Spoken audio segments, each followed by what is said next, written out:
Samantala, mga paghahanda at mga aktibidad ngayon nalalapit na pagdiriwang ng araw ng paggawa o Labor Day. Ating aalamin kasama si Attorney Leonard Constantine C. Serrano, Assistant Secretary at tagapagsalita ng Department of Labor and Employment o DOLE. Attorney Serrano, magandang tanghali po. Welcome po sa Bagong Pilipinas ngayon. Magandang tanghali po, Erin. Magandang tanghali po sa mga nakikinig at nanonood sa programa. Asek, sa Biyernes po ay ipagdiriwang ang ika-124 na anibersaryo ng Araw ng Paggawa sa bansa. Saan po ba nakasentro ang tema natin ng pagdiriwang ngayong taon at ano din po ang dapat asahan ng ating publiko mula rito? Yes, Joshua, ito pong darating na Biyernes, May 1, it's the 124th Labor Day celebration. At ang ating pong tema sa taong ito ay disenteng trabaho para sa lahat, iisang hangarin, bagong Pilipinas mararating. Ito pong ating tema ay sumasalamin sa hangarin at alinsunod na rin sa direktiba ng ating Pangulong Ferdinand Marcos Jr. na mas palawakin ang mga pagkakataon ng ating mga kababayan, mga job seekers na makahanap ng disenteng trabaho, at suportahan din ang pagbangon ng mga sektor na kasalukuyan naapektuhan ng pagtaas ng mga bilis. So dito po sa ating pagdiriwang, meron po tayong nationwide job fair activities. Nationwide po yan. At sasamahan ho rin yan, titignan ho natin ang pag-implementa ng ating social protection programs gaya po ng TUPAD, DLP para sa vulnerable workers sa informal economy.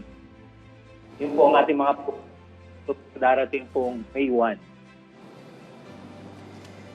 Yes, Attorney Leonard, magandang tanghali po. Kaugnay ng nabanggit nyo na nationwide job fair, ano pong mga trabaho ang maaring applyan ng ating mga kababayan na nagnanais na lumahok dito sa mga activities na ito?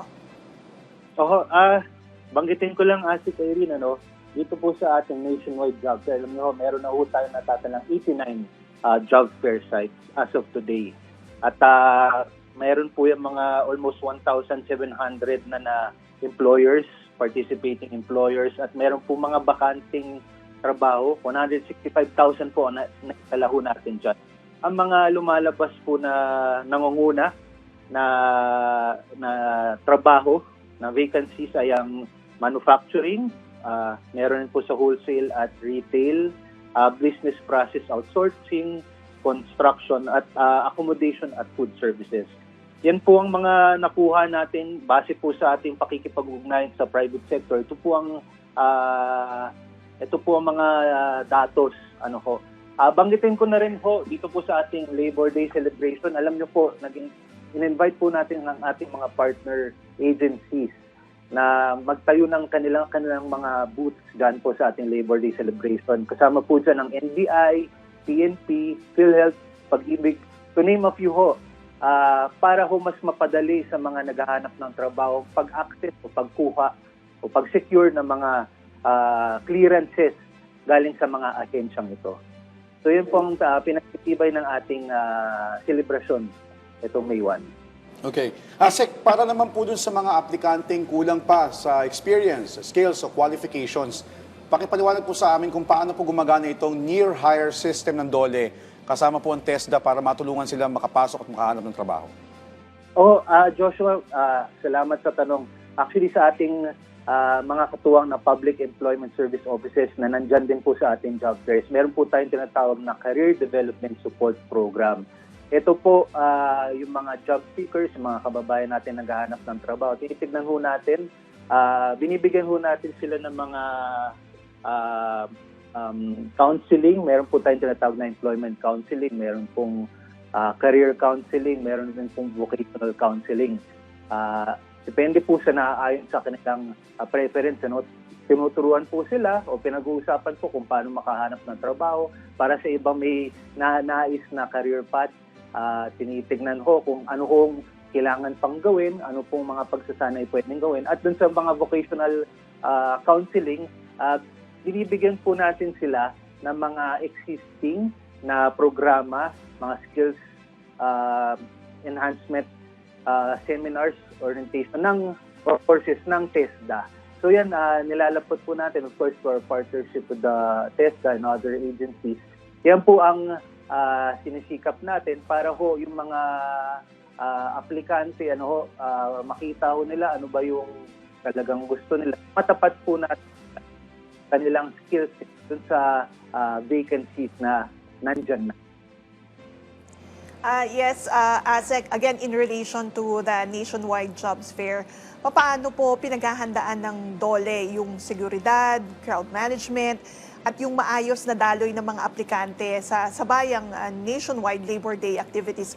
Considering na mainit yung panahon, ASEC, meron ba kayong mga heat emergency planning na kinukonsidera?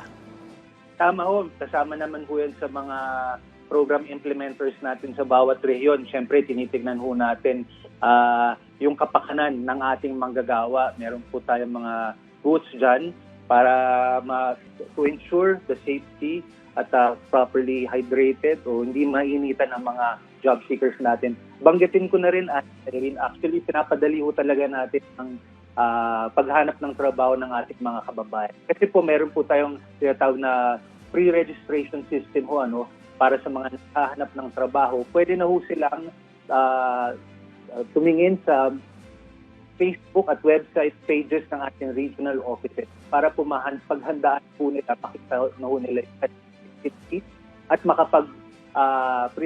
makapag-prepare na ho sila at lang mga documentation. Para ho, malaman na ho nila pagdating po ng job fair, kung saan po sila mismo pupunta. At hindi na ho, mabawasan na po yung pag-ikot-ikot ho nila, makita na ho nila kung ano nakasala mga vacancies even beforehand. Alright. ASEC, ano naman po ang paalala ng DOLE sa mga job seekers bago po pumunta sa Labor Day job fair at ano-ano po yung mga dokumentong dapat nilang dalhin para mas mataas po yung tsansa nila makakuha sa trabaho, lalo na po sa ating mga fresh graduates? Yes, Joshua. Siguro maghanda sila ng updated resume, kanilang mga diploma, yung mga meron silang training certificates para mapakita ang kanilang skill set.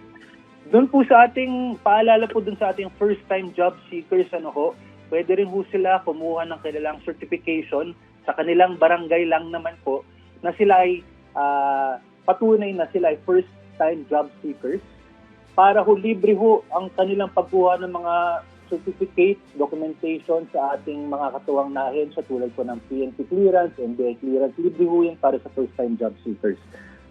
Tapos, syempre, siguro, pagdating ng araw ng job fair, siguro makapaghanda sila, makapag-practice ho sila sa kanilang pagsasagot sa mga interviews na kanilang makukuha at patuloy, siguro matulog ng maaga, maging presentable. Siyempre, presenta nila ang kanilang sarili sa mga employers na naghahanap ng mga workers, yun lang, makapag-prepare po sila at magpunta, tignan po nila ang ating website at tignan po nila ang mga Facebook pages na regional offices sa kanilang probinsya o tahanan para makita po nila kung nasaan po ang lugar ng gaganapin kung saan gaganapin ng ating job fair sa kanilang rehiyon. And Attorney Leonard, bukod po sa mga jobs fair, ano po yung mga programa o iba pang mga programa na inihanda ng DOLE para bigyang pagkilala sa darating na araw ng paggawa yung mga manggagawang Pilipino? Opo, yes, ASEC Irene, meron po tayong, nabanggit ko kanina, yung ating social protection programs, ito po yung TUPAD at DLP. As of now, ASEC Irene, ang ating payout for May 1, para po sa 111 beneficiaries na po siya. At ito ay in the total amount of 1 billion po. Yan po ang so far ang ating nakukuhang natatalaho natin galing sa regional offices. Ito pong payout ay ipapamahagi po sa ating beneficiaries sa darating na May 1 rin po. Okay. ASEC, nabanggit din po na tuloy-tuloy nga po itong pagtutulungan ng mga ahensya ng gobyerno at bukod po dun sa mga nasabi niyong programa, may mga bago po bang partnerships or rather with the public or private sector rather, maaari pong asahan ngayong Labor Day? Yes, Joshua, meron ho tayong tinitignan na tie-up with the DOH kung saan ating i-implement natin ng youth employment program ho natin para ho maka-augment sa kanilang mga workforce at the same time mabigyan ng karagdagang skill set ang mga kabataan. Mayroon rin po tayong partnership sa CSC. Titingnan ho natin, ito po fina-finalize na ho natin para naman ho yung mga ma-offer natin trabaho, hindi lang po yung mga ino-offer ng private sector.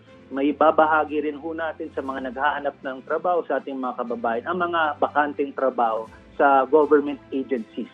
Kasi marami rin ho yan para ho yung mga job seekers makita kung ano ho ba ang kakayahan nila at preference nila. Maaari silang mapapalob dito sa mga trabahong ito. Well, among other things, yes. Attorney Leonard, sa punto pong ito, hingin namin ang inyong mensahe para sa mga manggagawang Pilipino ngayong nalalapit na Labor Day. Salamat Ate Cyril sa ating pong mga manggagawa, mga kababayan naghahanap ng trabaho. Inaanyayahan po namin kayo na makilahok sa aming nalalapit na nationwide job fair itong darating na May 1. Para po sa detalye, maaari po ninyong tingnan ang ating official Facebook at ng DOLE at ang ating mga regional offices at para makita ang venue na malapit sa inyo. Ulitin ko na lang ho sa mga naghahanap ng trabaho, maghanda ho kayo, update na po ang resumes, mga certificates, diploma at maging presentable. Matulog ho na maaga para ho sa darating na May 1 Labor Day celebration. Sana makakuha po tayo ng ating trabaho. Salamat po. And with that, maraming salamat po sa inyong oras, Attorney Leonard Constantine Serrano, Assistant Secretary at tagapagsalita ng Department of Labor and Employment.